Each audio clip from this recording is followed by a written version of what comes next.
Telegram पे message डाल दिया।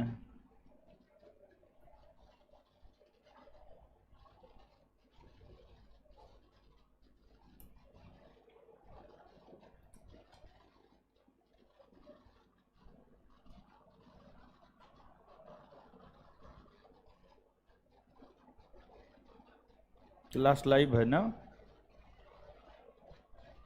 हो गया है क्लास लाइव।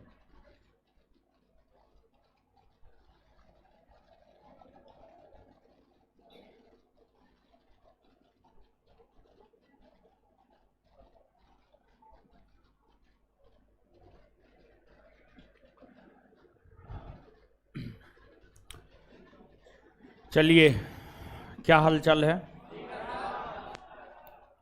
बढ़िया है।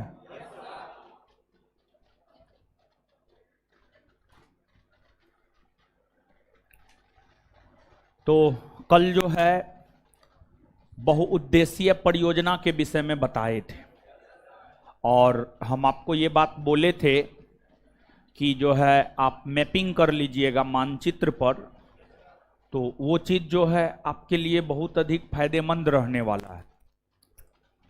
और इसीलिए जो है हम आपको बोले थे कि जो है आपको मैपिंग कर लेना है। अब पता नहीं आपने मैपिंग किया है या नहीं किया है। अगर आपने किया है तो अच्छी बात है, अगर आपने किया नहीं है तो वो भी अच्छी बात है, क्योंकि मेरा अपना मानना है सफलता की चाहत हर कोई रखता है, लेकिन सफलता के लिए जो त्याग करना पड़ता है ना, वो त्याग हर कोई नहीं कर सकता है।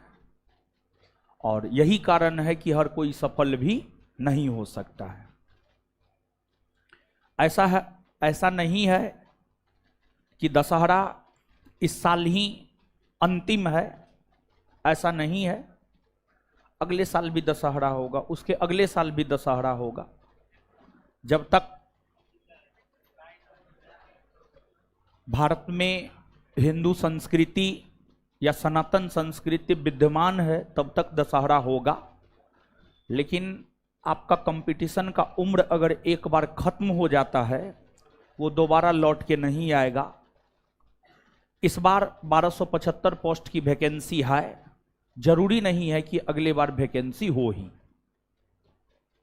तो इसलिए ठीक है, दशहरा है, मनाइए, लेकिन जो आपका मूल काम है पढ़ाई करना, उसको आप मत छोड़िए।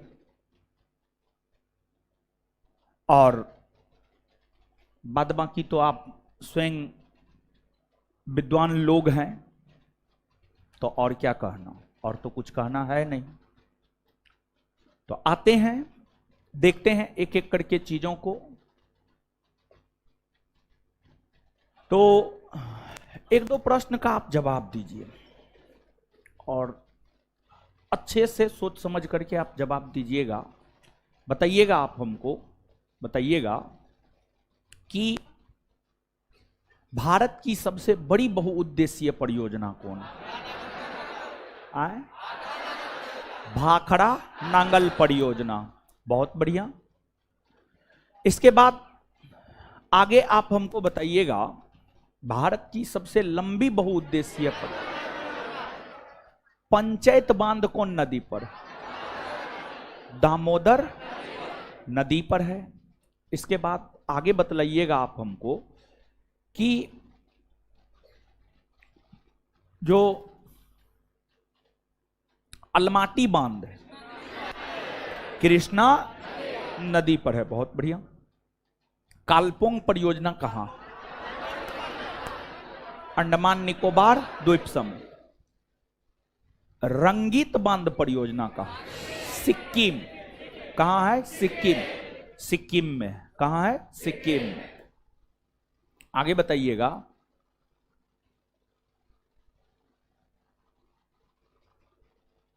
माता टीला परियोजना कौन नदी पर? बेतवा नदी। बाणसागर परियोजना? सोन नदी। बाणसागर परियोजना सोन नदी। इसके बाद आगे बतलाइएगा कि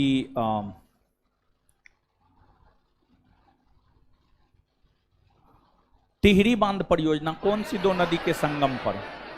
भागीरथी और भिलंगना नदी के संगम पर। चलिए ठीक है, तो मैक्सिमम परियोजना आपको याद है, ये अच्छी बात है। अब आइए आज के सेशन में हम लोग भारत के झील और भारत के जलप्रपात, भारत के झील और भारत के जलप्रपात को जो है आज के सेशन में हम लोग देखेंगे। और आप पूरा कंसंट्रेट होकर के हमको सुनिए, हमको देखिए। हमको देखिए मतलब बोर्ड को देखिए, मतलब बोर्ड को देखिए, बोर्ड को देखिए। देख रहे हैं अभी से प्रैक्टिस हो रहा है कूदने का। हाँ, तो आ जाइए झील और जलप्रपात।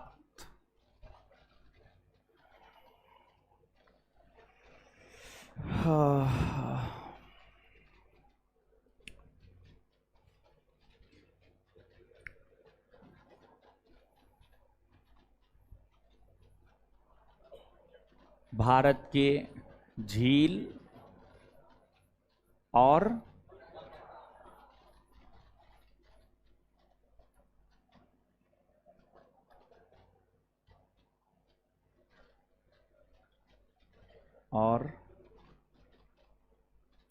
जलप्रपात। झील का अंग्रेजी होता है लेक और जलप्रपात का अंग्रेजी होता है वाटरफॉल। वाटरफॉल यानी lake and waterfall of India.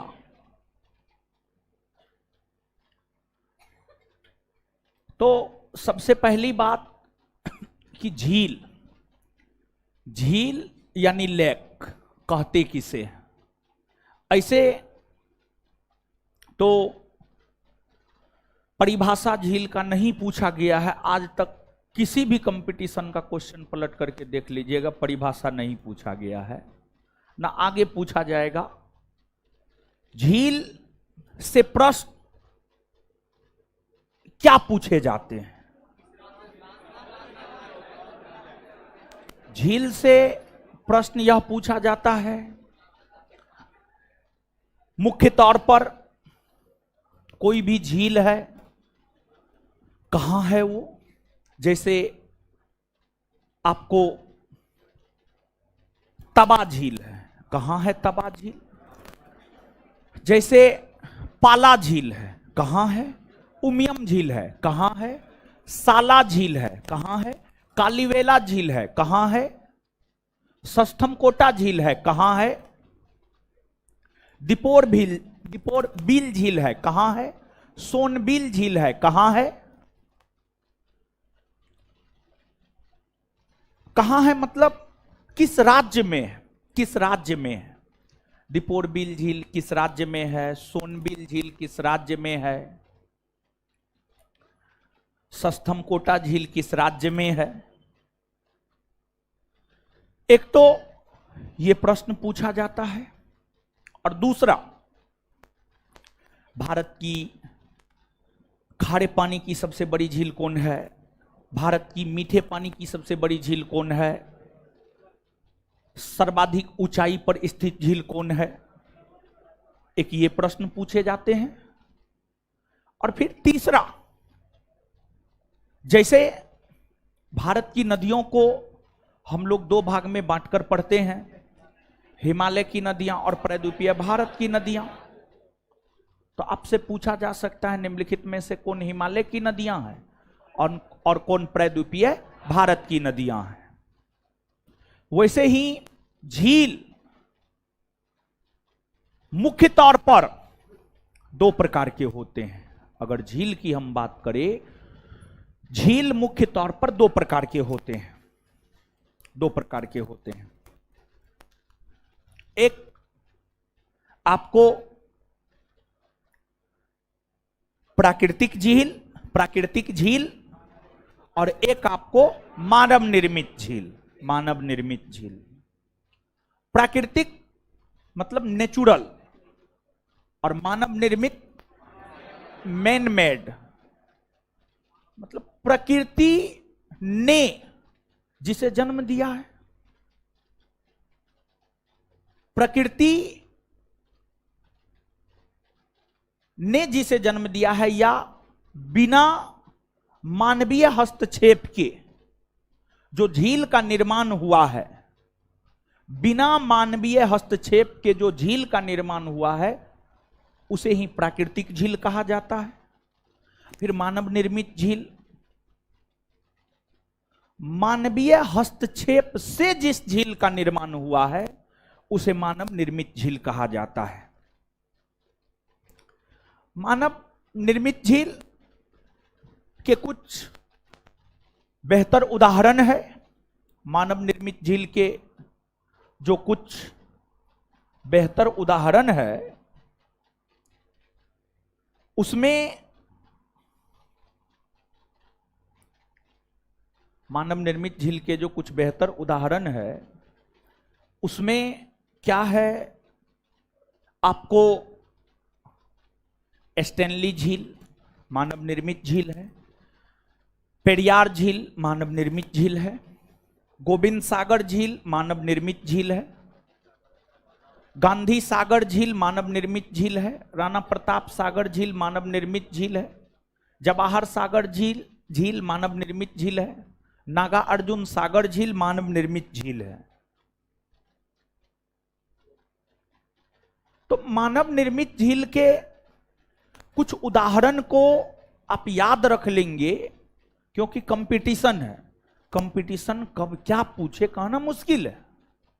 पूछ देगा निम्नलिखित में से कौन मानव निर्मित झील है, निम्नलिखित में से कौन प्राकृतिक झील है।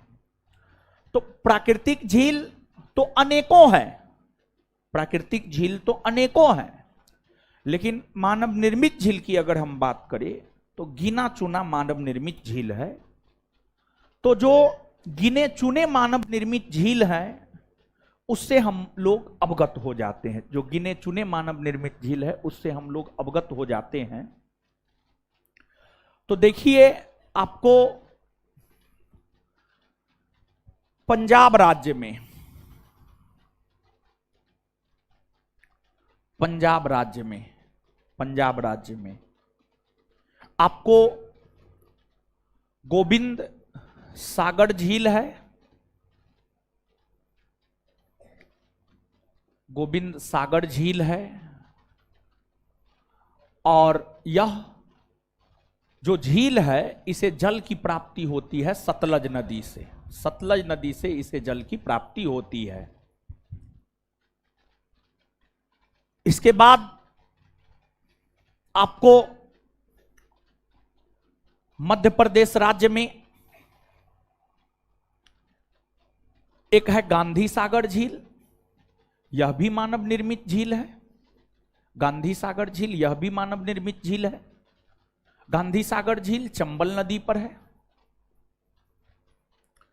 फिर आपको राजस्थान राज्य में राणा प्रताप सागर और जवाहर सागर झील, ये दोनों भी मानव निर्मित झील है। राजस्थान राज्य में राणा प्रताप सागर झील, राणा प्रताप सागर झील और जवाहर सागर झील, राणा प्रताप सागर झील और जवाहर सागर झील, ये दोनों भी मानव निर्मित झील है। और ये दोनों झील की भी अगर हम बात करें तो ये दोनों झील भी आपको चंबल नदी पर ही है, चंबल नदी पर ही है। फिर आपको इसके बाद स्टैनली झील है, स्टैनली झील है तमिलनाडु राज्य में कावेरी नदी पर। फिर आपको आंध्र प्रदेश राज्य में नागा अर्जुन सागर झील है कृष्णा नदी पर, कृष्णा नदी पर। फिर आपको केरल में पेरियार झील है, पेरियार झील है पेरियार नदी पर, पेरियार झील है पेरियार नदी पर। ये सभी मानव निर्मित झील के उदाहरण हैं।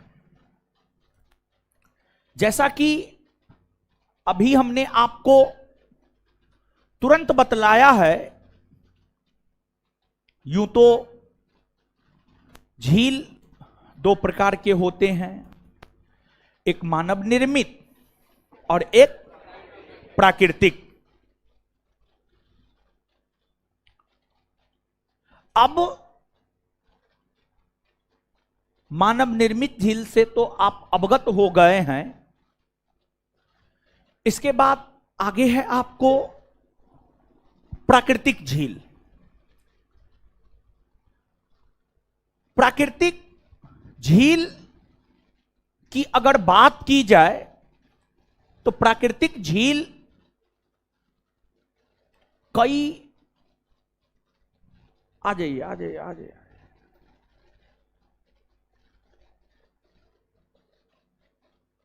बैठ जाइए बैठ जाइए, बैठने दीजिए।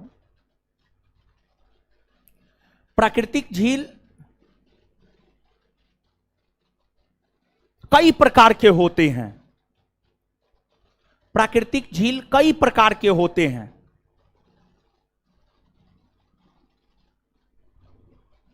जैसे जैसे प्राकृतिक झील के अंतर्गत विवर्तनिकी झील, विवर्तनिकी झील, डेल्टाई झील, अनूप या लेगुन झील, हिमानीकृत झील, वायु अपर्दित या पलाया झील, ज्वालामुखी क्रिया द्वारा निर्मित झील, ये सभी प्राकृतिक झील की श्रेणी में आता है। ये सभी प्राकृतिक झील की श्रेणी में आता है। अब एक एक करके हम लोग विवर्तनिकी झील, अनूप या लेगुन झील, पलाया झील, ज्वालामुखी क्रिया द्वारा निर्मित झील, हिमानीकृत झील, वायु के अपर्दन से निर्मित झील, एक एक करके इन झीलों की चर्चा आगे हम आपके साथ कर रहे हैं। ध्यान से आप सुनिए। देखिए,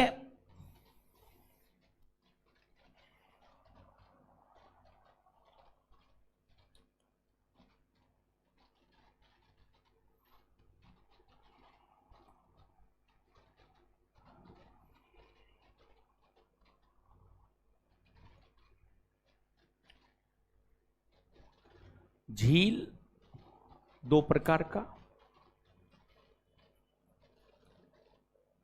एक मानव निर्मित और दूसरा प्राकृतिक। दूसरा प्राकृतिक। अब प्राकृतिक झील की अगर बात की जाए तो जो प्राकृतिक झील है ये कई प्रकार के होते हैं। ये कई प्रकार के होते हैं। इसमें एक आपको होता है अनूप झील या लेगुन झील। एक होता है आपको अनूप झील या लेगुन झील। एक होता है आपको अनूप झील या लेगुन झील। देखिए, आपसे यह प्रश्न पूछा जाता है, निम्नलिखित में से कौन अनूप झील है या कौन लेगुन झील है? निम्नलिखित में से कौन अनूप झील या लेगुन झील है? इसके उदाहरण आपसे पूछे जाते हैं। खैर, उदाहरण तो हम लोग जानेंगे ही कि कौन लेगुन झील या अनूप झील के उदाहरण है, लेकिन उससे पहले हम लोग समझते हैं कि लेगुन झील या अनूप झील कहते किसे हैं, कहते किसे हैं। तो लेगुन झील या अनूप झील कहते किसे हैं, तो एक तो पहली बात आप ये जानिए कि जो लेगुन झील या अनूप झील है, लेगुन झील या अनूप झील है, वह समुद्र तटीय राज्यों में देखने को मिलेगा। लेगुन झील या अनूप झील की अगर हम बात करें तो ये जो गुजरात से लेकर महाराष्ट्र, गोवा, कर्नाटक, केरल, तमिलनाडु, आंध्र प्रदेश, ओडिशा, कलकत्ता, ये जो समुद्र तटीय राज्य है, इस समुद्र तटीय राज्य में ही अनूप झील या लेगुन झील आपको देखने को मिलेंगे। ऐसा क्यों? तो ऐसा क्यों आगे आपको समझ में आएगा। देखिए होता क्या है,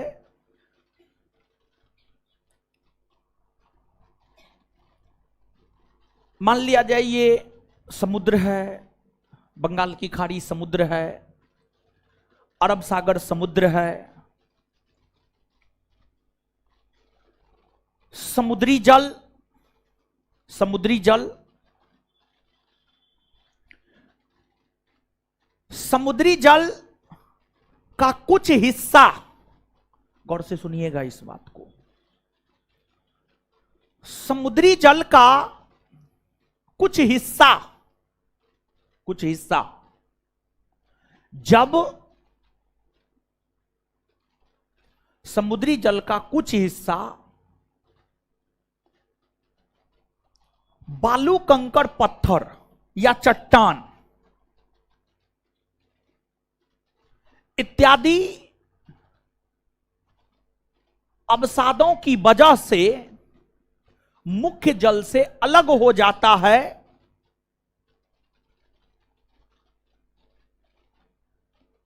इस प्रकार निर्मित झील को ही अनूप झील या लेगुन झील कहा जाता है। आप नहीं समझे होंगे, हमको पता है। ध्यान से फिर से आप सुनिएगा। मुख्य समुद्री जल, मुख्य समुद्री जल मतलब बंगाल की खाड़ी और अरब सागर। मुख्य समुद्री जल का कुछ हिस्सा,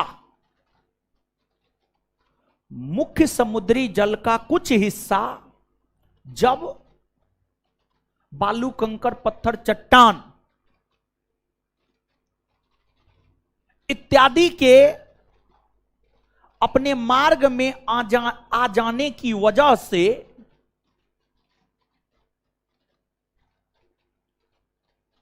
मुख्य जल का कुछ हिस्सा अलग हो जाता है, मुख्य जल का कुछ हिस्सा अलग हो जाता है, तो उस प्रकार के निर्मित झील को ही लेगुन झील कहते हैं। जैसे मान लिया जाए ओडिशा है, समुद्र तट पर है, ओडिशा के तट पर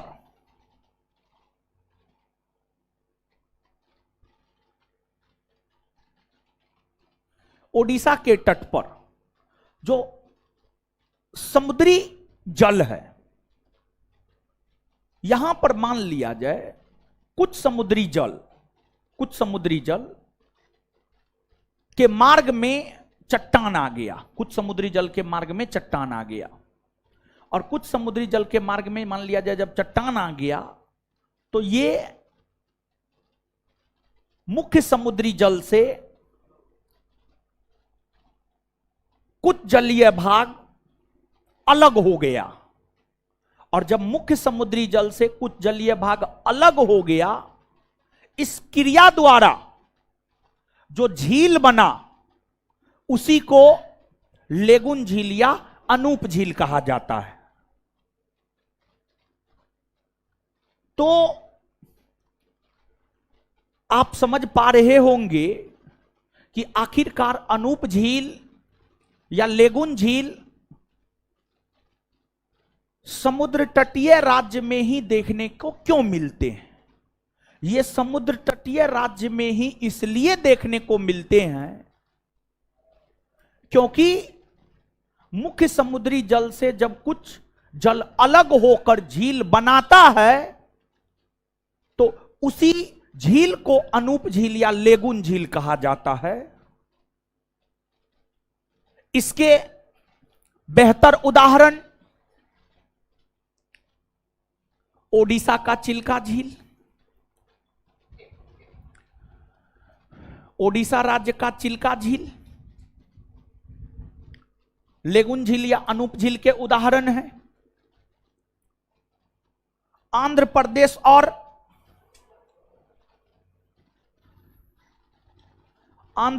और तमिलनाडु के सीमा पर स्थित पुलिकट झील,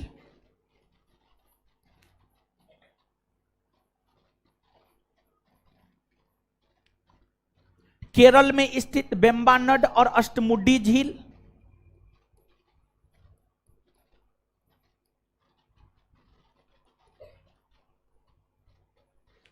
केरल में स्थित वेम्बानड और अष्टमुडी झील,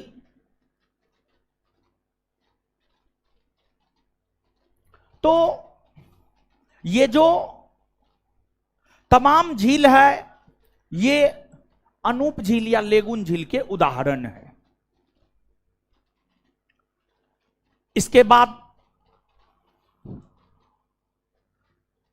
आपको दूसरा होता है विवर्तनिकी झील, दूसरा होता है विवर्तनिकी झील।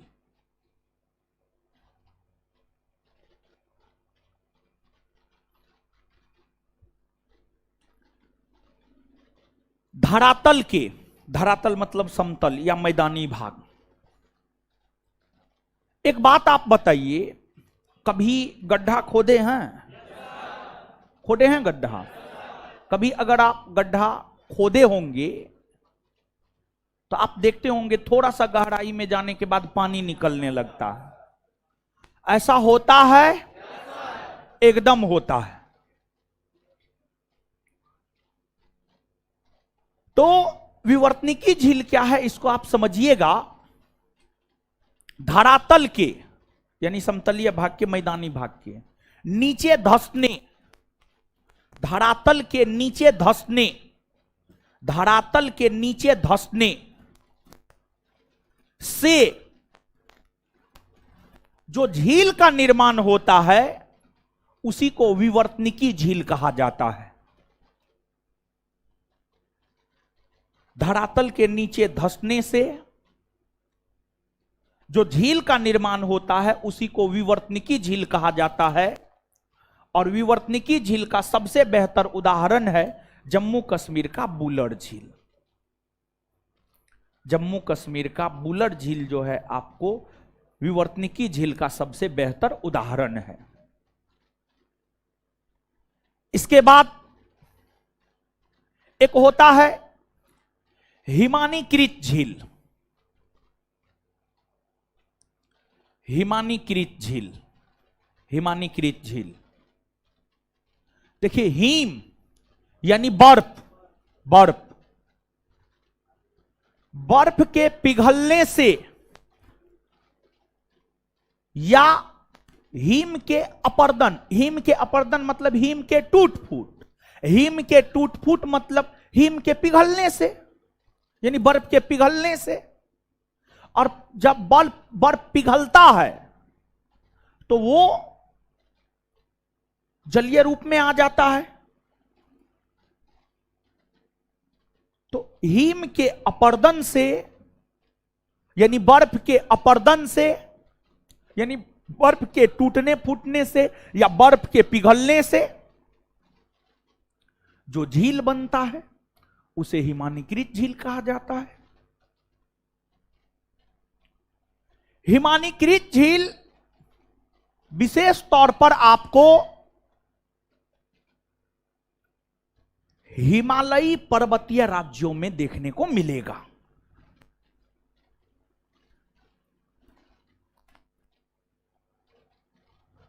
जैसे उत्तराखंड राज्य में आपको हिमानीकृत झील मिल जाएंगे, हिमाचल प्रदेश राज्य में आपको हिमानीकृत झील मिल जाएंगे। हिमानीकृत झील के बेहतर उदाहरणों में से एक नैनीताल झील, उत्तराखंड का नैनीताल झील हिमानीकृत झील के उदाहरण है।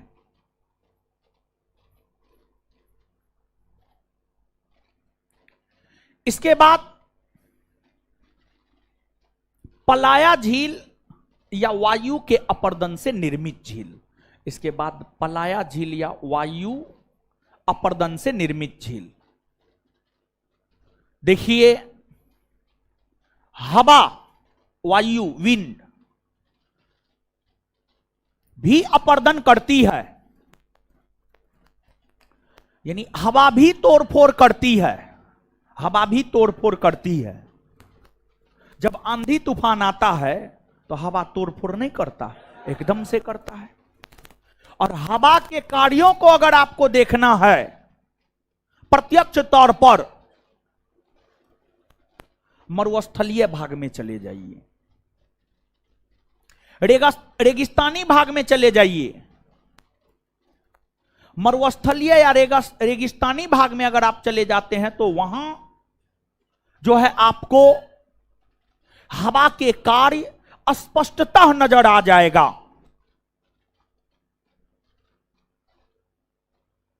वायु के अपर्दन से निर्मित झील को ही पलाया झील कहते हैं।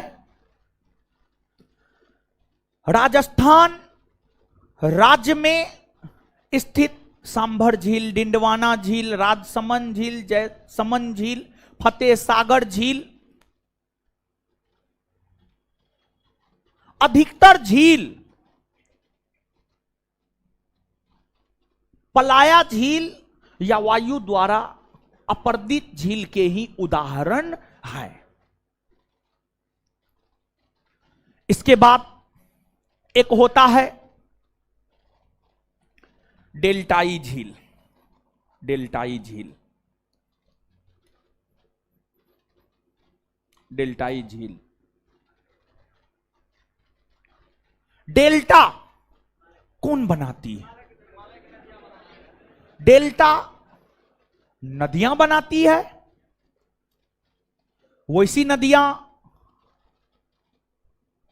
जो अपर्दन करती है, या वैसी नदियां जो अपनी युवावस्था में है, या हिमालय की नदियां?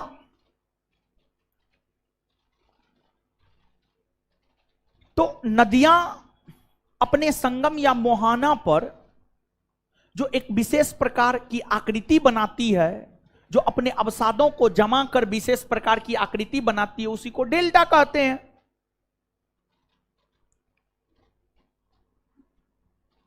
नदियों के डेल्टाई इलाका में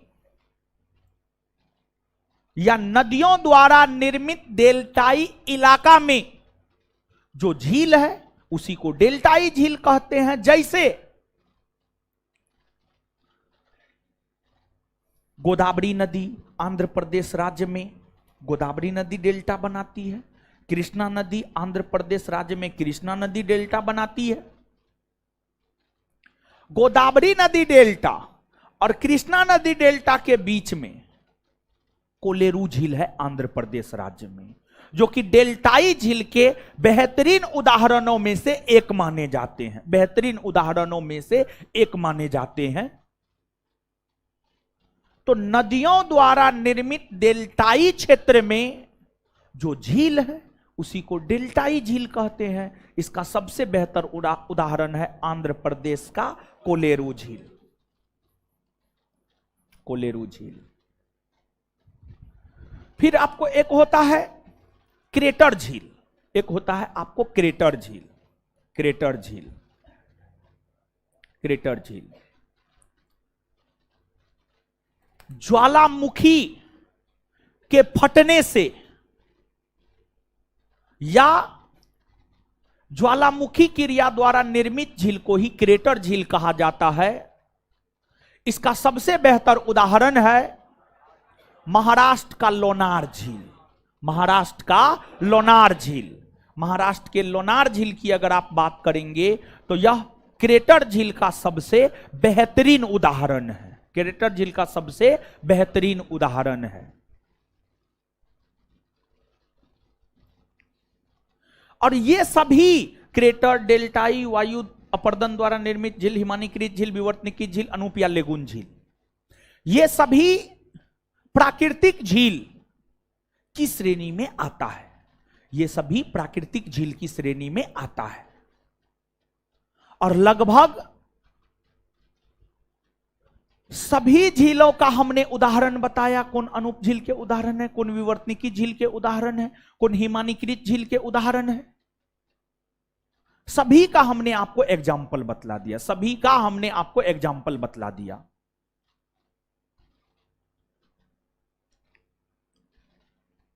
क्लियर है?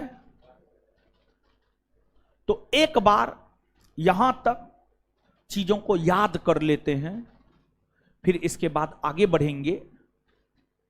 तो आइए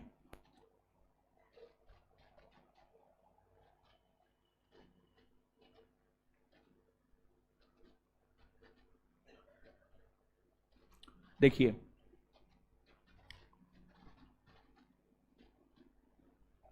चारों तरफ स्थलीय भाग से घिरे हुए शांत जल के क्षेत्र को झील कहते हैं। चारों तरफ स्थलीय भाग से घिरे हुए शांत जल के क्षेत्र को क्या कहते हैं? झील कितने प्रकार के हो? कौन कौन? प्राकृतिक और मानव निर्मित। ये सब जो गोविंद सागर, गांधी सागर, राणा प्रताप सागर, जवाहर सागर, पेरियार, नागा अर्जुन सागर, स्टैनली झील, ये सभी किसके उदाहरण? मानव निर्मित झील के उदाहरण है। हाँ या ना? हाँ। आगे बतलाइएगा, गोविंद सागर झील कौन राज्य में है? पंजाब। गोविंद सागर झील कौन राज्य में है?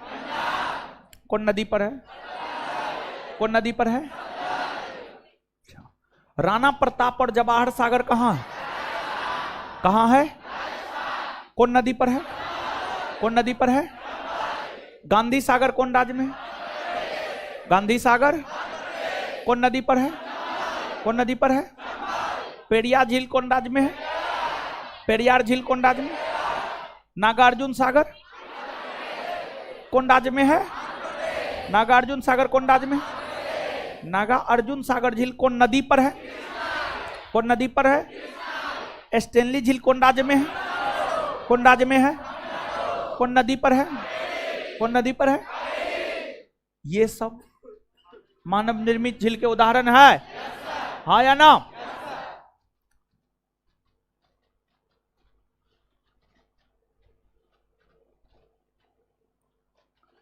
इसके बाद प्राकृतिक झील, बिना मानवीय हस्तक्षेप के निर्मित झील क्या कहलाते हैं? क्या कहलाते हैं? प्राकृतिक झील के अंतर्गत कौन कौन आता है?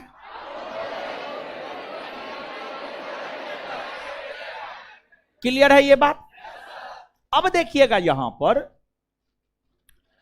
परिभाषा, जैसे झील का परिभाषा नहीं याद रखना है। विवर्तनिकी, अनूप, हिमानीकृत, क्रेटर, इसका भी परिभाषा नहीं याद रखना, परंतु एग्जाम्पल याद रखना अति आवश्यक है। एग्जाम्पल आप जरूर याद रखिएगा, क्योंकि अगर आप परीक्षा का क्वेश्चन बैंक पलट करके देखते हैं तो एग्जाम्पल से प्रश्न पूछे गए आपको मिलेंगे और निश्चित तौर पर मिलेंगे, नहीं का कोई सवाल ही पैदा नहीं होता है। बात क्लियर है? चलिए, तो आप हमको बताइएगा, अभी तुरंत हमने आपको बतलाया है, कौन ऐसे झील हैं जो समुद्र तटीय राज्य में देखने को मिले?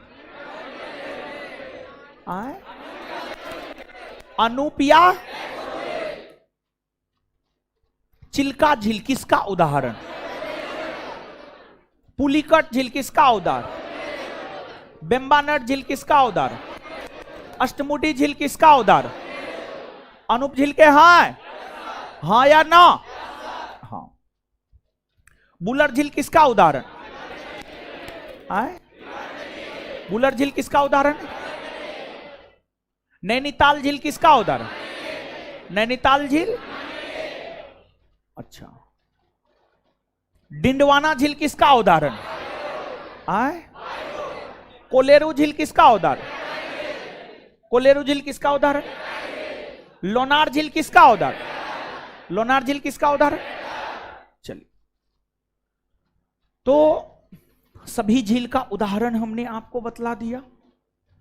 अब आगे यहां पर हम लोग यह देखेंगे कि कौन झील भारत के किस राज्य या केंद्र शासित प्रदेश में अवस्थित है। आ जाइए।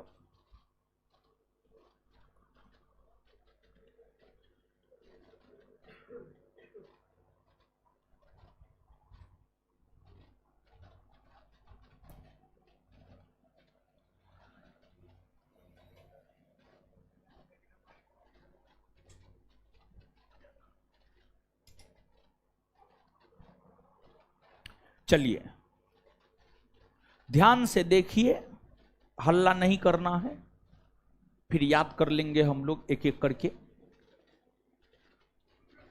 उत्तर से दक्षिण तक हम लोग देख लेंगे, फिर पूरब से पश्चिम तक हम लोग देख लेंगे। कौन झील भारत के किस राज्य या किस केंद्र शासित प्रदेश में अवस्थित है।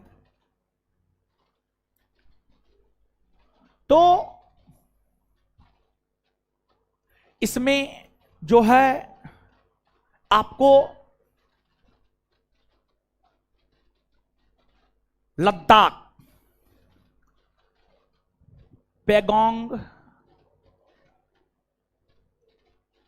पेगोंग सो झील तो साइलेंट है, सोमो रीरी झील, ये सब लद्दाख में है। फिर आपको इसमें आपके बिहार दरोगा परीक्षा का ये पूछा हुआ क्वेश्चन है।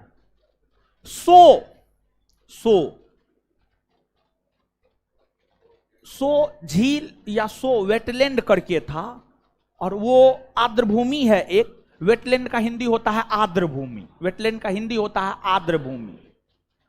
तो हमारे ख्याल से सो वेटलैंड कहां अवस्थित है, इस संदर्भ में आपके बिहार दरोगा में पूछा गया प्रश्न है। तो देखिए, एक बात आप याद रखिए कि जैसे मान लिया जाए गांधी सागर झील है, वो मध्य प्रदेश में है, और गांधी सागर परियोजना भी मध्य प्रदेश में है।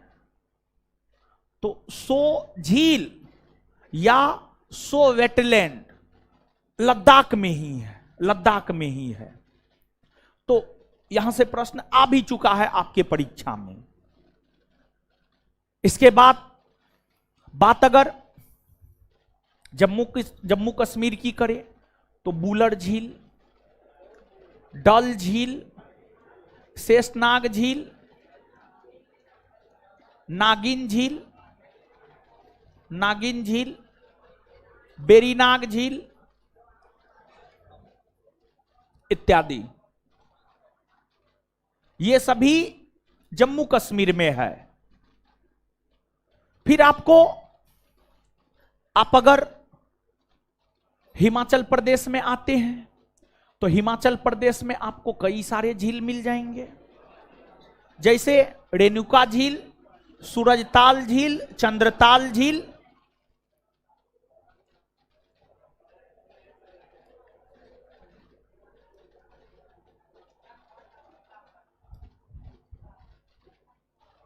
चंद्रताल झील, ये सभी हिमाचल प्रदेश में है।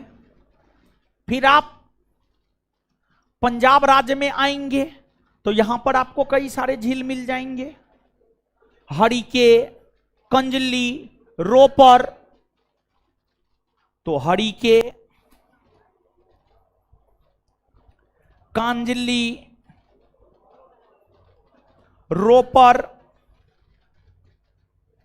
ये सभी पंजाब में स्थित झील है। फिर आप हरियाणा में आ जाएंगे तो हरियाणा में आपको सूरजकुंड झील मिलेगा, सूरजकुंड झील आपको हरियाणा में मिलेगा। इसके बाद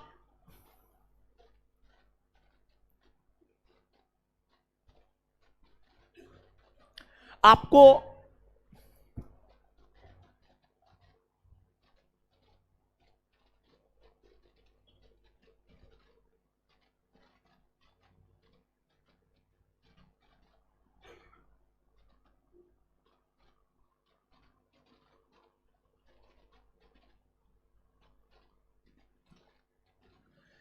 इसके बाद आपको जब आप राजस्थान आ जाएंगे तो यहां पर बहुत सारे झील आपको मिलेंगे, सांभर झील, डिंडवाना झील,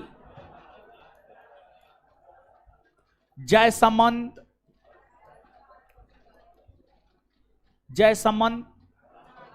राजसमंद, पुष्कर, फतेह सागर, उदय सागर, ये तमाम ऐसे झील है जो आपको राजस्थान राज्य में मिलेंगे। फिर आप गुजरात में आएंगे तो नल सरोवर और नारायण सरोवर, नल सरोवर और नारायण सरोवर, ये तमाम झील आपको गुजरात में मिलेंगे। फिर आप महाराष्ट्र में आएंगे तो सलीम अली सरोवर झील, लोनार झील, ये सब आपको महाराष्ट्र में मिल जाएंगे। फिर आप मध्य प्रदेश में आएंगे तो तबा झील हो गया, भोज झील हो गया, ये सब मध्य प्रदेश राज्य में आपको मिल जाएगा। फिर आप केरल राज्य आते हैं तो यहां पर पेरियार हो गया, पेरियार झील हो गया, बेम्बानड हो गया, बेम्बानड हो गया। फिर आपको अष्टमुडी हो गया, ये सभी झील आपको केरल राज्य में मिल जाएंगे। फिर आपको तमिलनाडु आइएगा तो कालीबेला झील आपको तमिलनाडु में मिल जाएंगे। फिर आप आंध्र प्रदेश आइएगा तो यहां पर कोलेरू झील आपको मिल जाएंगे। फिर आप तेलंगाना आइएगा तो हुसैन सागर, उस्मान सागर, तस्मान सागर झील, हुसैन सागर, उस्मान सागर, तस्मान सागर झील आपको तेलंगाना राज्य में मिल जाएंगे। फिर आप ओडिशा आएंगे तो यहां पर आपको चिल्का झील मिल जाएंगे, चिल्का झील मिल जाएंगे। इसके बाद आप बिहार आएंगे तो बिहार में कांवड़ झील, कुशेश्वर स्थान झील आपको देखने को मिल जाएंगे। कांवड़ ताल झील बेगूसराय में और कुशेश्वर स्थान झील दरभंगा में, दरभंगा में ये सब झील आपको बिहार में मिल जाएंगे। फिर आप उत्तर प्रदेश आएंगे तो गोविंद बल्लभ पंत सागर झील, फुलहर झील, ये सब आपको उत्तर प्रदेश में मिल जाएंगे। फिर अगर आप इधर आते हैं तो इधर जो है आपको अरुणाचल प्रदेश में आपको साला झील मिल जाएगा, साला झील। फिर आपको असम में दिपोर बिल झील और सोन बिल झील मिल जाएंगे। फिर आपको मेघालय में उमियम झील मिल जाएंगे, उमियम झील मिल जाएंगे। फिर आपको मिजोरम में पाला झील मिल जाएंगे, मिजोरम में पाला झील मिल जाएंगे। फिर आपको मणिपुर में लोकटक झील मिल जाएंगे, लोकटक झील मिल जाएंगे। ये आपको भारत के तमाम महत्वपूर्ण झील है। और ध्यान रहे, इन झीलों में जो भारत के उत्तरी पूर्वी भाग में स्थित लोकटक झील है, यह मणिपुर राज्य में है और यह मीठे जल की झील है। और भारत के उत्तरी पूर्वी राज्य के अंतर्गत जितने भी झील है उसमें मीठे जल की सबसे बड़ी झील लोकटक झील है। और इस लोकटक झील में किबुल लामजाओ नेशनल पार्क है। और जो किबुल लामजाओ नेशनल पार्क है, विश्व का एकमात्र ऐसा नेशनल पार्क है जो पानी में तैर रहा है, जल में तैर रहा है। तो पानी में तैरने वाला विश्व का एकमात्र राष्ट्रीय उद्यान किबुल लामजाओ नेशनल पार्क या राष्ट्रीय उद्यान है, जो कि लोकटक झील में अवस्थित है। और लोकटक झील के पानी में ही यह जो है तैरता हुआ राष्ट्रीय उद्यान है। और इस राष्ट्रीय उद्यान में, किबुल लामजाओ राष्ट्रीय उद्यान में एक विशेष प्रकार का हिरण पाया जाता है जिसे संगाई हिरण कहते हैं। और जो संगाई हिरण है वह संकटग्रस्त स्थिति में है।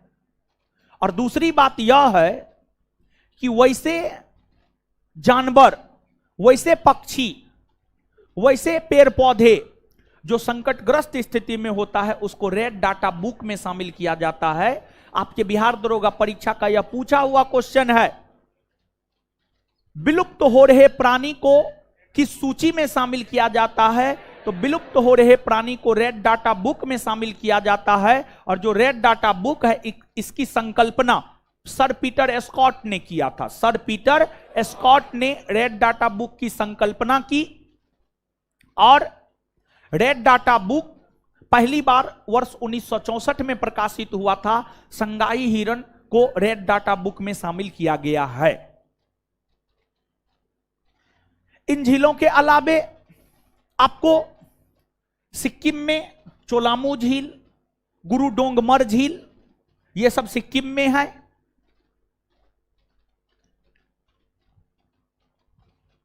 और अब यहां पर एक बात आप समझिएगा कि अगर बात भारत की जाए तो भारत की मीठे जल की सबसे बड़ी झील है बुलर झील, जो कि जम्मू कश्मीर में है। और भारत में खारे पानी की सबसे बड़ी झील है सांभर झील, जो कि राजस्थान में है। और भारत में सबसे बड़ा लेगुन और खारे पानी की झील, लेगुन और खारा दोनों अगर रहे तब भारत में सबसे बड़ी लेगुन और खारे पानी की झील है ओडिशा का चिल्का झील, ओडिशा का चिल्का झील। और भारत में सबसे अधिक ऊंचाई पर स्थित झील है सिक्किम में स्थित चोलामू झील, सिक्किम में स्थित चोलामू झील। इस बात को फिर से गौर से आप सुन लीजिए, भारत में मीठे जल की सबसे बड़ी झील बुलर झील जम्मू कश्मीर, खारे पानी की सबसे बड़ी झील सांभर झील। भारत में खारे पानी की तथा सबसे बड़ी तटीय या लेगुन या अनूप झील चिल्का झील ओडिशा। और सबसे अधिक ऊंचाई पर स्थित झील है आपको चोलामू झील, जो कि सिक्किम में है, चोलामू झील जो कि सिक्किम में है। क्लियर है ये बात? अब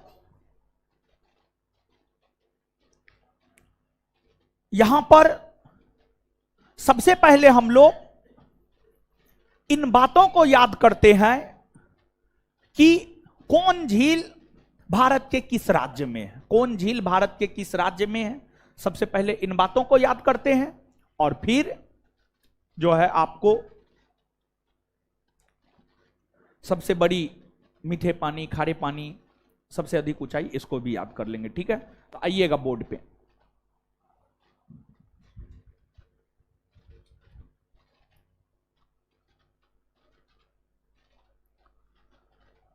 पेगोंग सो झील, सोमोरोरी झील कहां है? कहां है? पेगोंग सो सोमोरिरी कहां है? बुलर, डल, शेषनाग, नागिन, बेरीनाग कहां है? कहां है? रेणुका, सूरज ताल, चंद्र ताल कहां है? कहां है? हिमाचल प्रदेश। इसके बाद हरिके, कांजली, रोपर झील कहां है? कहां है? सूरजकुंड झील है, सूरजकुंड, सूरजकुंड।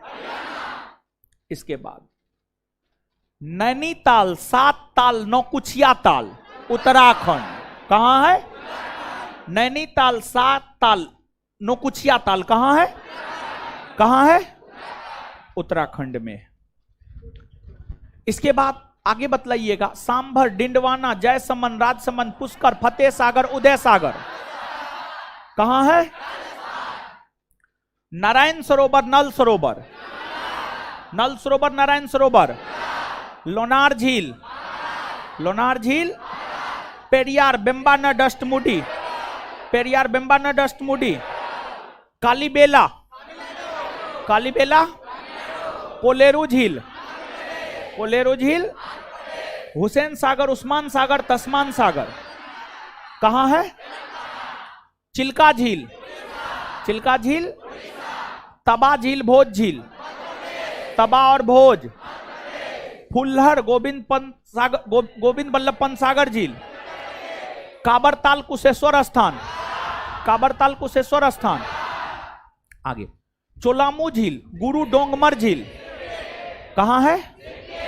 साला झील, अरुणाचल, साला झील, साला झील, दीपोर बिल, सोनबिल, उमियम, मेघालय, उमियम, उमियम, उमियम, लोकटक, लोकटक, पाला, पाला, पाला।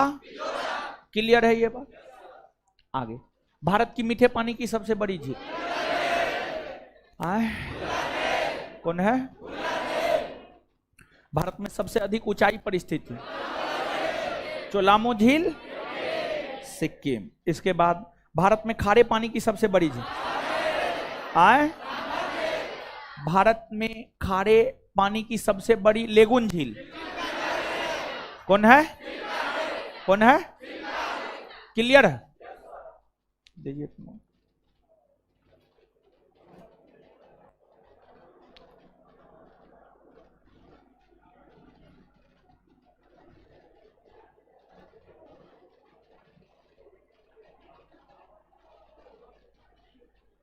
चलिए लिखिए,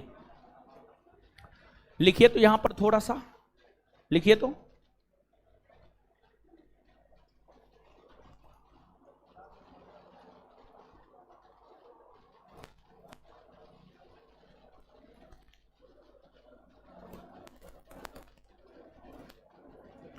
लिखिएगा। क्या लिखिएगा?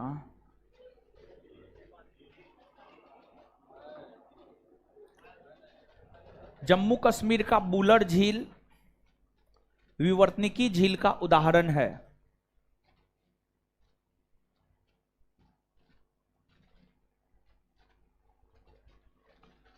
जम्मू कश्मीर का बुलर झील विवर्तनिकी झील का उदाहरण है।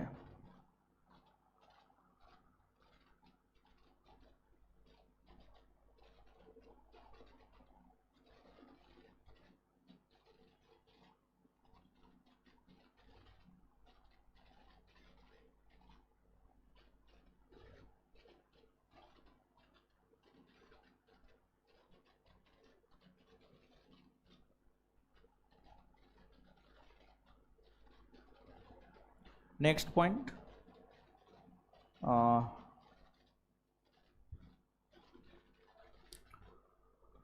महाराष्ट्र का लोनार झील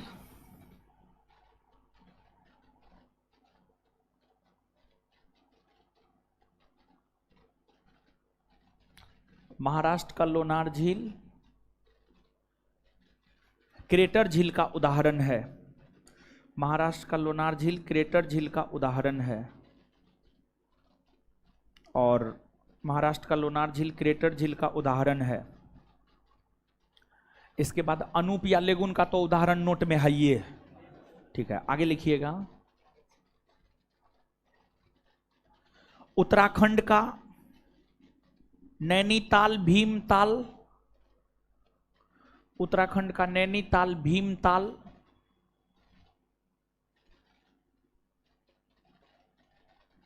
हिमानीकृत झील के उदाहरण है।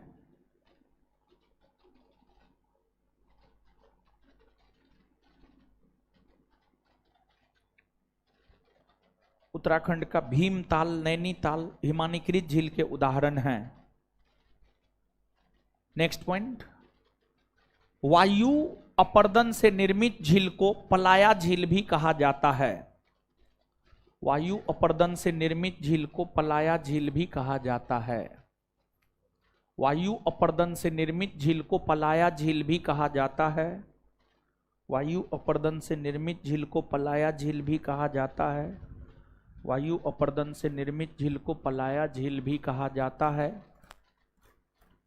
इसके इसके इसके सबसे बेहतरीन उदाहरण, इसके सबसे बेहतरीन उदाहरण राजस्थान का सांभर और डिंडवाना झील है। इसके सबसे बेहतरीन उदाहरण राजस्थान का सांभर और डिंडवाना झील है। इसके सबसे बेहतरीन उदाहरण राजस्थान का सांभर और डिंडवाना झील है। इसके सबसे बेहतरीन उदाहरण राजस्थान का सांभर और डिंडवाना झील है।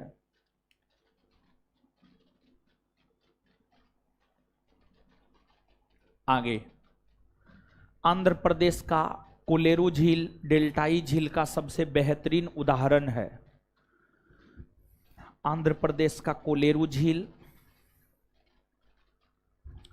आंध्र प्रदेश का कोलेरू झील, आंध्र प्रदेश का कोलेरू झील,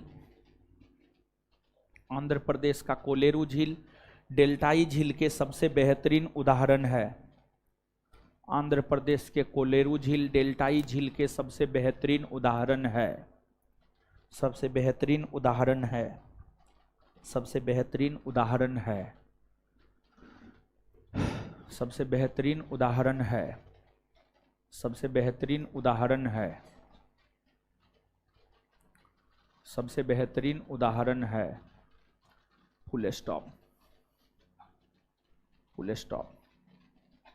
आगे, बिहार के बेगूसराय में कांवरताल झील और दरभंगा में कुशेश्वर स्थान झील है। बिहार के बेगूसराय में कांवरताल झील और दरभंगा में कुशेश्वर स्थान झील है।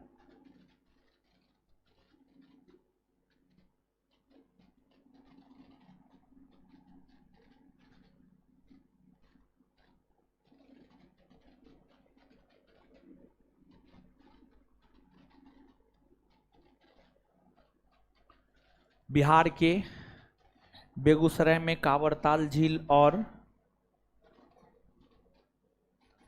दरभंगा में कुशेश्वर स्थान झील है। नेक्स्ट पॉइंट, पश्चिम बंगाल के हावड़ा में, पश्चिम बंगाल के हावड़ा में संतरा गची, बोर्ड पे लिख दिए हैं, यहां पे देख लीजिए। पश्चिम बंगाल के हावड़ा में संतरागची झील है। पश्चिम बंगाल के हावड़ा में संतरागची झील है। पश्चिम बंगाल के हावड़ा में संतरागची झील है।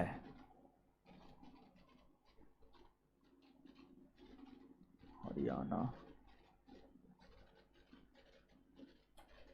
आगे लिखिएगा। कर्नाटक में, कर्नाटक में, कर्नाटक में कर्नाटक में बेलांदूर, बेलांदूर यहां पे लिख रहे हैं, ध्यान से देखिएगा। कर्नाटक में बेलांदूर और पंपा सरोवर झील है। बेलांदूर और पंपा सरोवर झील है। बेलांदूर और पंपा सरोवर झील है। बेलांदूर और पंपा सरोवर झील है। बाद बाकी तो सब है, ये बाद बाकी सब है। ठीक है, झील खत्म हो गया। ठीक है, अब आगे आ जाइए। अब आगे पढ़ते हैं हम लोग जलप्रपात। जलप्रपात,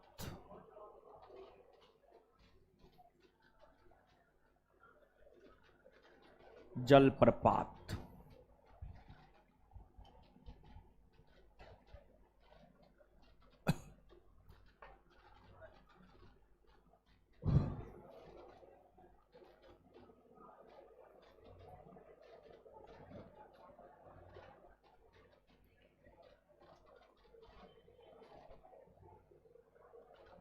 जलप्रपात, चलिए अब गौर से सुनिए, सुनिए हीरो सब, सुनिए समझिए। आपको जो है इससे पहले जो चैप्टर पढ़ाए थे उसका सब्जेक्ट, उसका ऑब्जेक्टिव है, देख लिए है ना। हम तो देने के लिए बहुत कुछ दे रहे हैं, लेकिन उसको एक्सेप्ट करना है, उसको पचाना है, उसको देखना है, उसका बार बार रिवीजन करना है, समझे। आज ये चैप्टर अभी खत्म हो जाएगा है, इस चैप्टर का कहिएगा बैच में ऑब्जेक्टिव अपलोड कर देगा, और कल जब आप आएंगे ना ऑब्जेक्टिव देख करके आएंगे। कल क्लास आने से पहले ऑब्जेक्टिव देख लेना है, और ऑब्जेक्टिव देख करके आना है। बोल दीजिए आज अपलोड कर देगा, ठीक है, आज शाम तक, रात तक, जितना जल्दी हो सकता है उतना जल्दी अपलोड कर दें, ताकि बच्चा कल देख करके आ सके। बोल दीजिए, अभी बोलिए, क्या बोलिएगा, खड़ा होइए, है शांत रहे, क्या बोलिएगा। थर्ड चैप्टर का ऐसे बोलिए, भारत के नदी, झील, झरना, जलप्रपात का ऑब्जेक्टिव वीडियो अपलोड कर देना है अभी क्लास समाप्त होने के बाद, ठीक है, एप्लीकेशन पर। चलिए, तो आप लोग देख लीजिएगा, कल देख करके आइएगा, हम भी बोल देंगे अपलोड कर देगा, ठीक है। जलप्रपात, और देखिए एक बात, नदियों के किनारे बसे शहर हम नहीं बताएंगे, उसका जो है एक पीडीएफ हम टेलीग्राम पर दे देंगे। अब वो नदियों के किनारे बसे शहर, पटना गंगा नदी के तट पर है, कानपुर गंगा नदी के तट पर है, ये सब हम बताएंगे। आए, उसका एक पीडीएफ हम आपको टेलीग्राम पर भेजवा देंगे, आप अपना देख लीजिएगा। इतना तो करिए न सकते हैं, लड़की लोग इतना कर नहीं सकती है जी। हाँ चलिए, देखिए जलप्रपात, वाटरफॉल, इसका परिभाषा आपसे आपके परीक्षा में नहीं पूछा जाता है, परंतु फिर भी इसको समझना है कि जलप्रपात कहा किसे जाता है, जलप्रपात कहा किसे जाता है।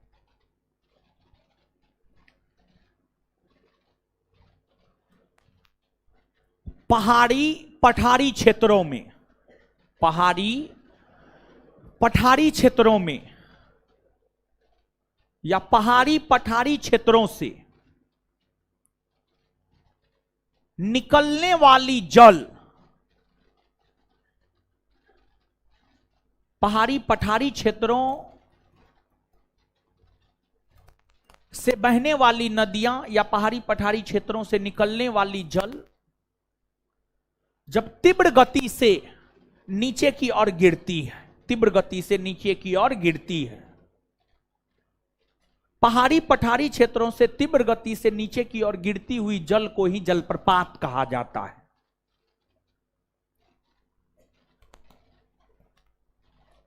और जलप्रपात का जो पानी नीचे गिरता है, मानव जो है उस पानी के नीचे आकर के स्नान करता है, यही ना करता है मानव, यही करता है।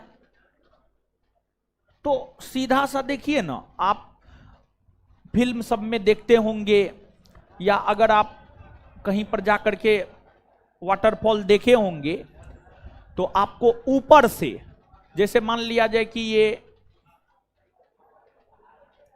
पहाड़ है, मैदानी भाग है, समझिए मैदानी भाग है, तो पहाड़ है, फिर मान लिया जाए कि ये पठार है। मुख्य तौर पर जलप्रपात पठारी क्षेत्रों से बहती है, पठारी क्षेत्रों में ज्यादा आपको देखने को मिलेगा। मान लिया जाए कि ये पठार है, यहां से पानी, समझिए यहां से पानी जो है इस प्रकार से गिर रही है, पानी इस प्रकार से गिर रही है।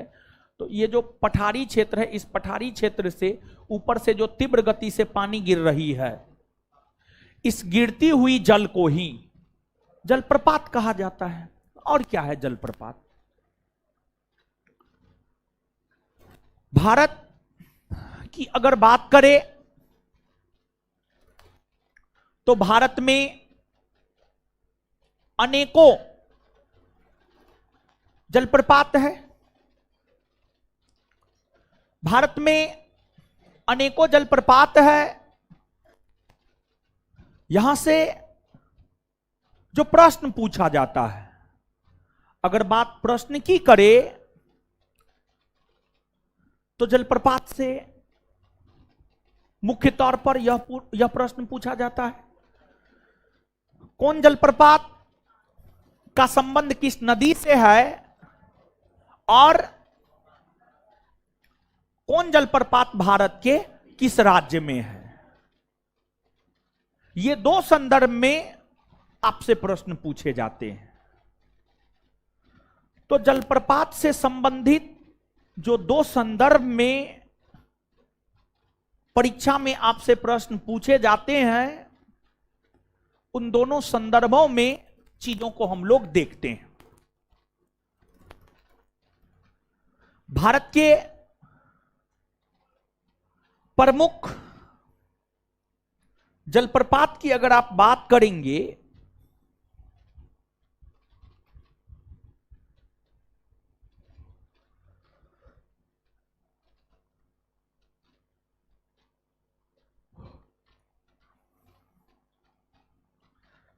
तो उसमें आपको कई सारे जलप्रपात आ जाएंगे। जैसे आपको गोवा राज्य में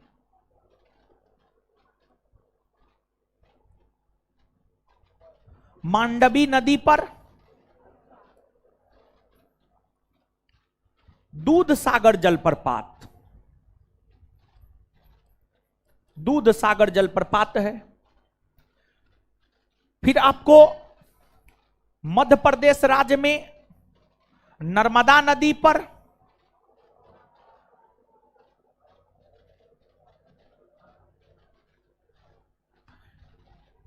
दुग्ध धारा,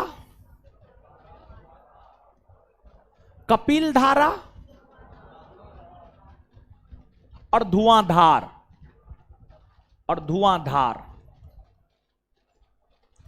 ये तमाम जलप्रपात आपको मध्य प्रदेश राज्य में नर्मदा नदी पर देखने को मिल जाएंगे। मध्य प्रदेश राज्य में नर्मदा नदी पर देखने को मिल जाएंगे। तो यहां पर विद्यार्थी को थोड़ा कंफ्यूजन रहता है, दुग्ध धारा और दूध सागर, तो दोनों में अंतर है। दुग्ध धारा मध्य प्रदेश में नर्मदा नदी के तट पर है और दूध सागर गोवा राज्य में मांडवी नदी के तट पर है। गोवा राज्य में मांडवी नदी के तट पर है।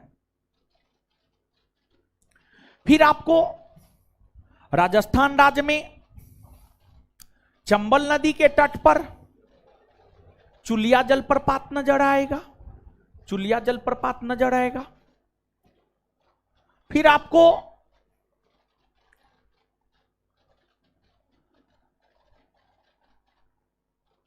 कर्नाटक राज्य में शरावती नदी के तट पर जोग गड़सप्पा या महात्मा गांधी जलप्रपात नजर आएगा। जोग या गड़सप्पा का ही नाम परिवर्तित करके महात्मा गांधी जलप्रपात कर दिया गया है। तो जो आपको कर्नाटक राज्य है,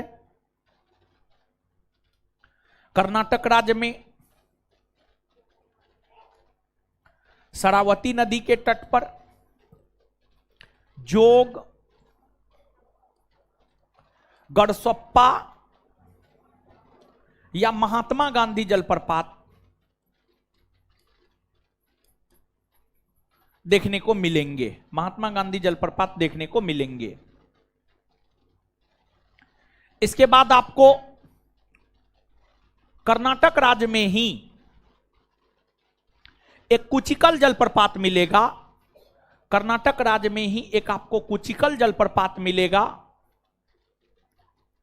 और जो कुचिकल जलप्रपात है यह है आपको बराही नदी पर, यह है आपको बराही नदी पर।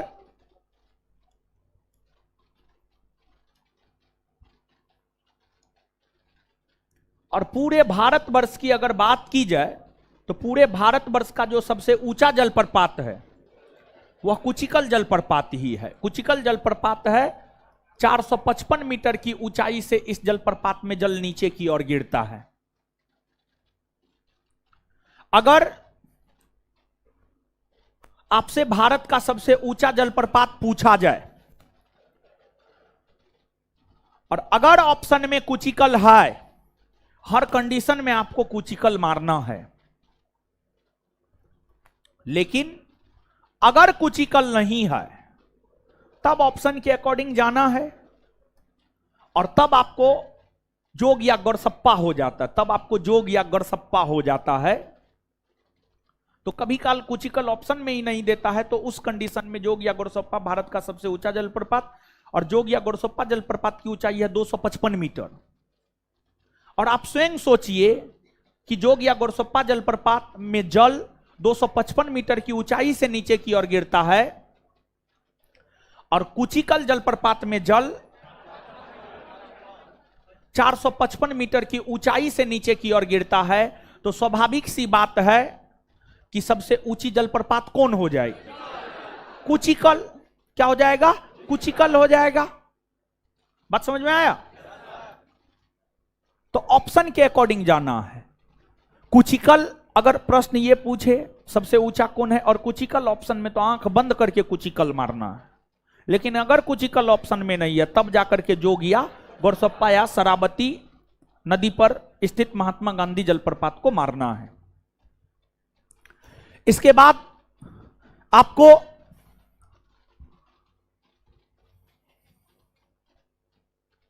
और भी कई सारे जलप्रपात है, जैसे ओडिशा राज्य में मुचकुंड नदी पर डुडुमा जलप्रपात है।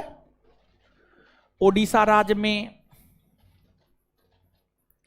मुचकुंड नदी पर डुडुमा जलप्रपात है। फिर आपको छत्तीसगढ़ राज्य में इंद्रावती नदी पर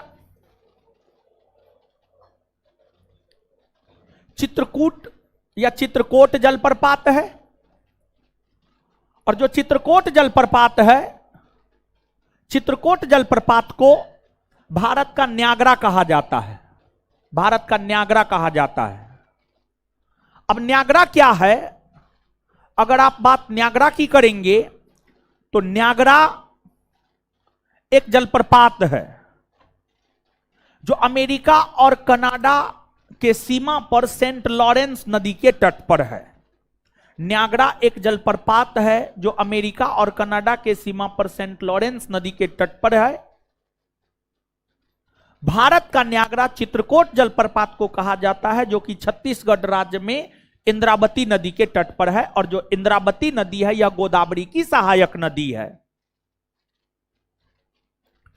और जैसे अभी हमने आपको बतलाया है कि भारत का सबसे ऊंचा जलप्रपात कुचिकल है, उसी प्रकार से अगर वैश्विक स्तर पर देखा जाए तो विश्व का सबसे ऊंचा जलप्रपात है एंजिल जलप्रपात। विश्व का जो सबसे ऊंचा जलप्रपात है वह एंजिल जलप्रपात है। और जो एंजिल जलप्रपात है दक्षिणी अमेरिका महादेश में वेनेजुएला में, दक्षिणी अमेरिका महादेश में वेनेजुएला में कोरोनी नदी, कोरोनी नदी के तट पर है। और इस जलप्रपात में जल 979 मीटर के ऊंचाई से नीचे गिरती है। 979 मीटर के ऊंचाई से नीचे की ओर जल गिरती है, जल गिरती है। तो इसको भी जो है आप याद रखिएगा। इसके अलावे भारत के जो अन्य जलप्रपात है उसमें आपको एक हुंडरू जलप्रपात है। हुंडरू जलप्रपात की अगर आप बात करेंगे तो जो हुंडरू जलप्रपात है यह झारखंड राज्य में स्वर्णरेखा नदी के तट पर है। झारखंड राज्य में स्वर्णरेखा नदी के तट पर है। झारखंड राज्य में स्वर्णरेखा नदी के तट पर है। फिर आपको बिहार के नवादा में ककोलत जलप्रपात है। बिहार के नवादा में ककोलत जलप्रपात है जो कि सराही नदी के तट पर है, जो कि सराही नदी के तट पर है। तो ये हमने आपको भारत के प्रमुख जलप्रपात से अवगत करवाया। और ध्यान रहे कि झारखंड राज्य में स्वर्णरेखा ही नहीं बल्कि और भी कई सारे जलप्रपात है, जैसे आपको साडनी, शंख, गौतम, दसम, ये सब झारखंड राज्य में स्थित अलग अलग जलप्रपात है। तो आइए यहां पर जलप्रपात से संबंधित चीजों को एक बार याद करते हैं, फिर आगे देखते हैं। 2 4 5 और महत्वपूर्ण जो जलप्रपात है उसको हम आपको आगे लिखा देंगे, ठीक है। तो नीचे से आप पहले आप याद कीजिए, ठीक है। बताइएगा आप हमको, पहाड़ी पठारी क्षेत्रों में ऊंचाई से नीचे गिरते हुए जल को क्या कहते हैं? विश्व की सबसे ऊंची जलप्रपात एंजिल। विश्व की सबसे ऊंची जलप्रपात, विश्व की सबसे ऊंची जलप्रपात एंजिल जलप्रपात कौन नदी पर?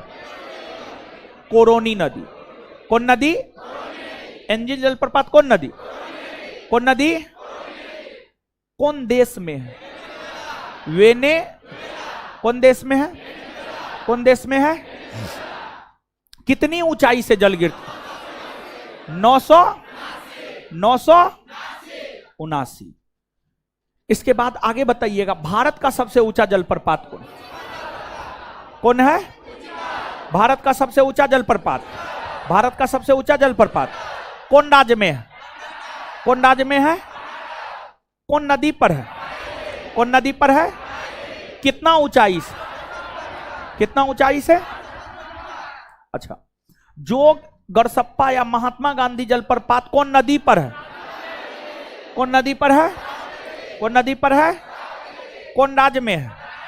कौन राज्य में है? इसके बाद आगे बताइएगा, मांडवी जलप्रपात कौन राज्य में? कौन राज्य में? कौन नदी पर? कौन नदी पर? कौन नदी पर? सॉरी, दूध सागर जलप्रपात कौन नदी पर है? सॉरी, दूध सागर कौन नदी पर है? कौन नदी पर है? कौन राज्य में है? इसके बाद आगे बताइएगा, दुग्ध धारा, कपिल धारा, धुआंधार जलप्रपात कौन राज्य में? कौन राज्य में है? कौन नदी पर है? कौन नदी पर है? चुलिया जलप्रपात कौन राज्य में? कौन राज्य में है? कौन नदी पर है? कौन नदी पर है? इसके बाद ककोलत जलप्रपात कौन राज्य में? बिहार। ककोलत, ककोलत कौन नदी पर? कौन नदी पर? हुंडरू जलप्रपात कौन राज्य में? हुंडरू कौन में? किस में? कौन नदी पर? कौन नदी पर? अच्छा, इसके बाद आगे बताइएगा, मुचकुंड नदी पर डुडुमा जलप्रपात, डुडुमा जलप्रपात कौन नदी पर है? डुडुमा जलप्रपात कौन नदी पर? कौन राज्य में है? कौन राज्य में है? अच्छा, चित्रकूट जलप्रपात कौन राज्य में है? कौन राज्य में है? कौन नदी पर है? कौन नदी पर है? भारत का न्यागरा किसे कहा जाता? भारत का न्यागरा, भारत का न्यागरा। चलिए, इसके बाद आगे बताइएगा कि जो आपको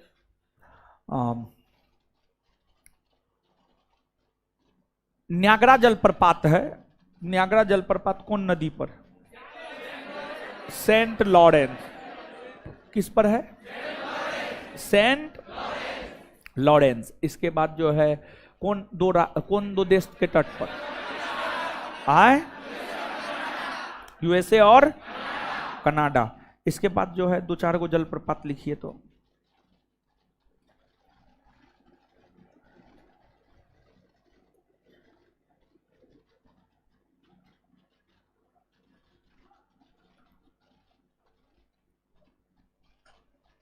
लिखिएगा।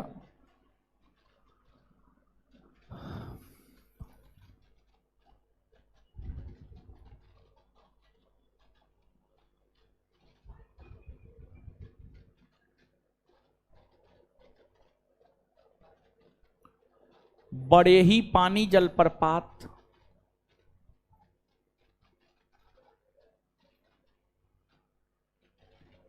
बोर्ड पे लिख दिए हैं, बोर्ड पे लिख दिए हैं। बड़े ही पानी जलप्रपात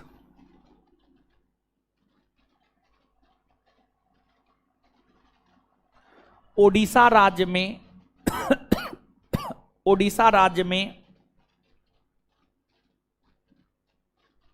ओडिशा राज्य में बुधाबलंगा नदी के तट पर है।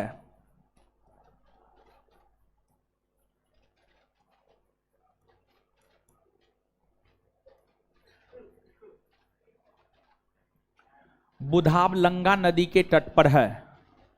बोर्ड पे लिख दिए हैं। बुधाबलंगा नदी के तट पर है। बुधाबलंगा नदी के तट पर है।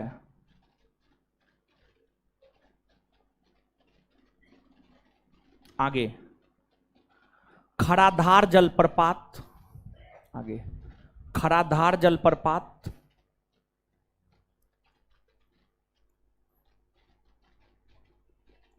खराधार जलप्रपात ओडिशा राज्य में खराधार जलप्रपात ओडिशा राज्य में कोरापानी नदी के तट पर है। खराधार जलप्रपात ओडिशा राज्य में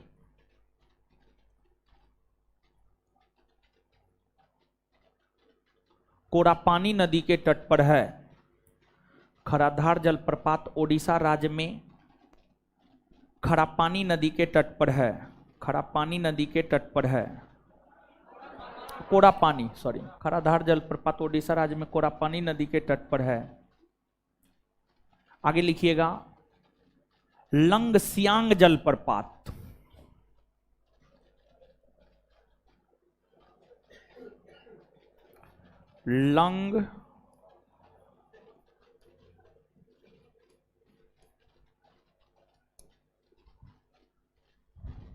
लंगसियांग जलप्रपात किन्सी नदी पर किन्सी की न सी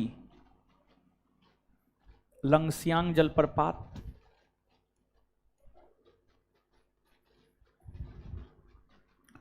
लंगसियांग जलप्रपात किन्सी नदी पर मेघालय राज्य में स्थित है। मेघालय राज्य में स्थित है। मेघालय राज्य में स्थित है। लंगसियांग जलप्रपात किन्सी नदी पर मेघालय राज्य में स्थित है। आगे थलेयार जलप्रपात थलेयार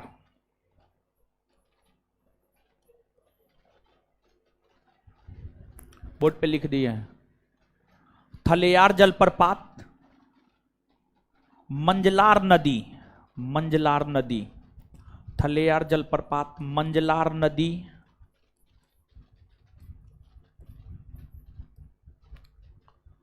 थलेयार जलप्रपात मंजलार नदी के तट पर तमिलनाडु राज्य में स्थित है। तमिलनाडु राज्य में स्थित है।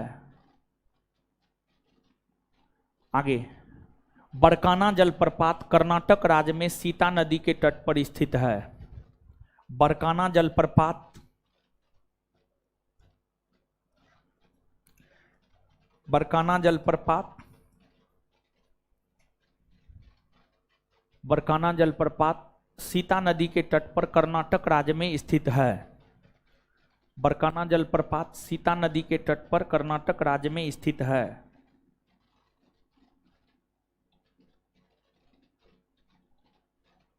हो गया। 4 गो 5 गो लिखाए होंगे, बहुत महत्वपूर्ण है ये सब। ठीक है, इसमें जो है अगर थोड़ा सा अलग हट करके देगा, इसमें बड़े पानी वाला बहुत महत्वपूर्ण है। ठीक है, अरे सबसे पहले जो लिखाए थे बड़े ही पानी ओडिशा। ठीक है, ये सबसे ज्यादा महत्वपूर्ण है। ठीक है, चलिए, तो इस प्रकार जो है यह चैप्टर खत्म हो गया।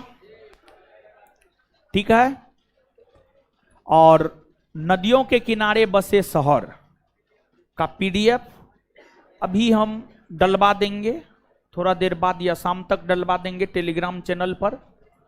और उसको जो है आप अपना 1 पेज का होगा पीडीएफ निकाल लीजिएगा, कॉपी पे लिख लीजिएगा और सुनिए।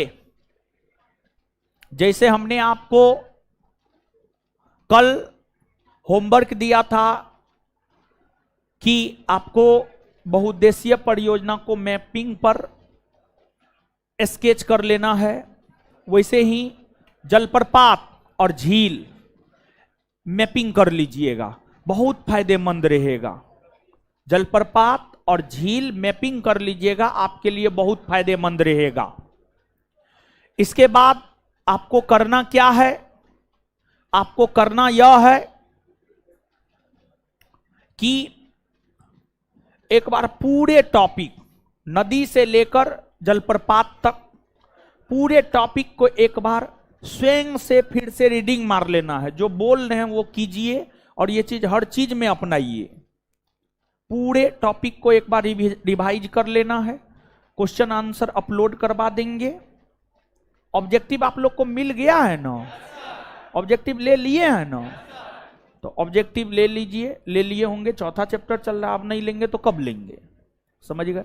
ऑब्जेक्टिव वीडियो एप्लीकेशन पर अपलोड हो जाएगा आपके बैच में, आप आराम से जाकर के जो है उसको देख लीजिएगा और देख करके फिर आइएगा। अब आगे जो है देखिए देखिए, पकड़िए पकड़िए उसको, पकड़िए पकड़िए पकड़िए पकड़िए पकड़िए उसको, उसका काट लीजिए, तो काट लीजिए उसका काट लीजिए, काट दीजिए आप, काट दीजिए, काट दीजिए आप, काट उसका जब्त कीजिए, कार्ड उसका लीजिए, कार्ड हमको दीजिए, कार्ड उसका लेकर के दीजिए हमको, और नहीं तो उसका मोबाइल ले लीजिए। हॉस्टल में वो लड़का का मोबाइल जब्त किया, अभी तक नहीं दिए। मैच देख रहा था, भारत और किसका ने मैच था, पिछला मैच भारत का किसके साथ हुआ? भारत बांग्लादेश। मैच देख रहा था, मोबाइल जब्त कर लिए। आज भी है। कार्ड या मोबाइल उसका लीजिए। इधर हो तुम, इधर हो, देखिए देखिए, है, शांत रहिए।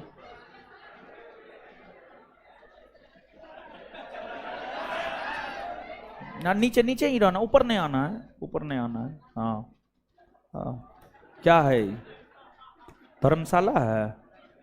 हम निकले हैं। तुम चीफ मिनिस्टर है कि प्राइम मिनिस्टर है तुम? अनुशासन एक शब्द है, जानता है अनुशासन क्या होता है? हैं?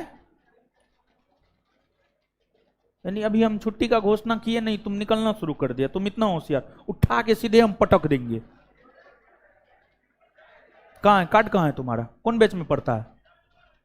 हैं? 10 से 12 कार्ड कहाँ है तुम्हारा? मोबाइल दो, मोबाइल निकालो ना। हाँ दो मोबाइल। हाँ जाओ जाओ, जहां जाना जाओ, भागो जाओ, भागो। घर जाना है तो हम क्या करें? हम ठेका लिए हैं तुम्हारा? बिना मोबाइल का जाओ घर, जाओ अब जाओ। अब दशहरा छुट्टी बाद मोबाइल लेना।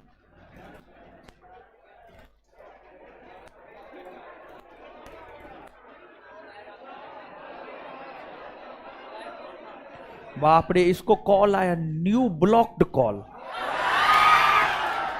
किसी का नंबर ही ब्लॉक किया है, 41 गो कॉल आया है इसको। और 41 गो ब्लॉक नंबर से कॉल आ रहा है, आप समझ सकते हैं मतलब।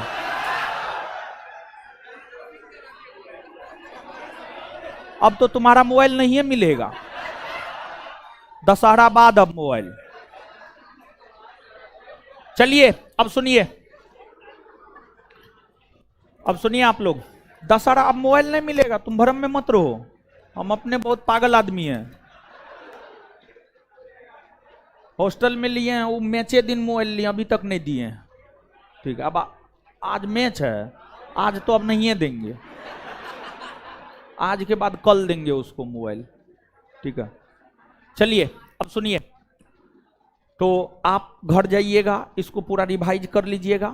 दूसरा काम, जलप्रपात और झील मैप कर लीजिएगा, मैपिंग कर लीजिएगा। और तीसरी बात, ऑब्जेक्टिव देख लीजिएगा। और फिर कल आइए, कल हम जलवायु पढ़ाएंगे, और जलवायु एक दिन में खत्म हो जाएगा, 2 दिन के लेक्चर में जलवायु खत्म हो जाएगा। तो आराम से स्लो स्लो जा रहा है, कोई दिक्कत नहीं ना? कहिएगा तो फास्टो पढ़ा देंगे, नहीं ना? ऐसे ही ना? समझ में आ रहा है ना? और देखिए, इस क्लास का महत्व तो आप समझिए, हम इस क्लास के जरिए आपके रेगुलरिटी और कंटिन्यूटी को बना करके रखना चाह रहे हैं। यही सब चीज आपको अलग बनाएगा, और रिजल्ट थोड़ा अलग लोगों का ही होता है, समझिएगा, रिजल्ट हर किसी का नहीं होता है। और होमवर्क जो है, अगले सप्ताह का होमवर्क आज रात में डाल देंगे, आज रात में। कम होमवर्क रहेगा इस सप्ताह में, हाँ कम होमवर्क रहेगा, हम जानते हैं, कम देंगे हम। ठीक है, तो लड़की लोग चलिए निकलिए, इससे आगे मिलेंगे कल। ठीक है।